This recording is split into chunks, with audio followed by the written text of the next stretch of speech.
साधारणतः 4 उमेदवार आता आमच्या नजरेसमोर आहेत. रावेरमध्ये मी नसलो तर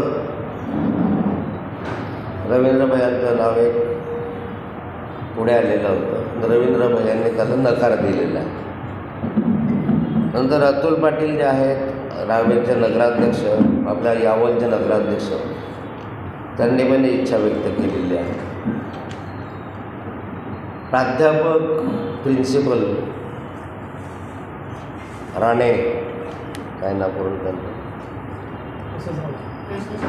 एस राणे MJ कॉलेजचे प्रिन्सिपल, एक तेही उमेदवार आपल्या नजरेसमोर आहे.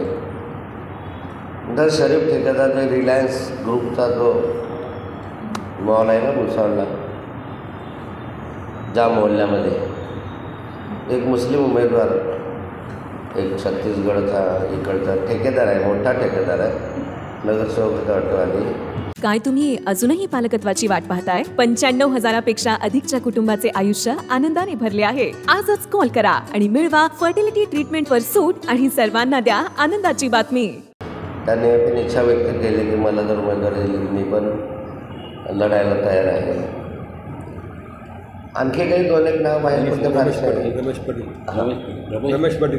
रमेश पाटील ही पण एक उमेदवार इच्छुक आहे. त्या ठिकाणी उमेदवारांचे कमी नाही आहे. उमेदवार आमच्याकडं चांगले उमेदवार आहेत. रमेश पाटलांसारखे, अतुल पाटलांसारखे ते सक्रिय आहेत. आता हे सगळे निर्णय वरिष्ठ पातळीवर होणार आहे.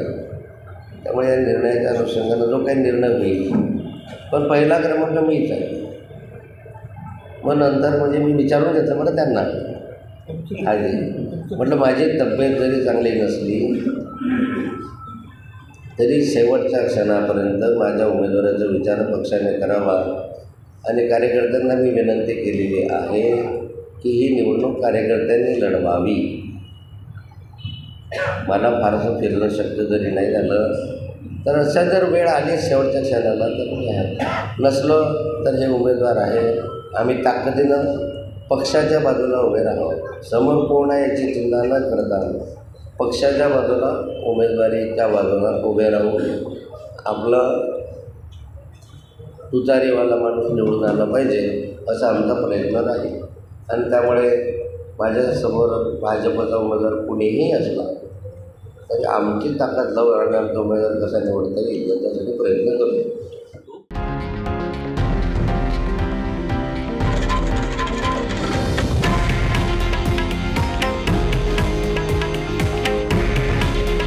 हे आहे देशातील नंबर 1 न्यूज नेटवर्क आणि आपण पाहत आहात TV9 मराठी. काळजी तुमची, हित महाराष्ट्राचं.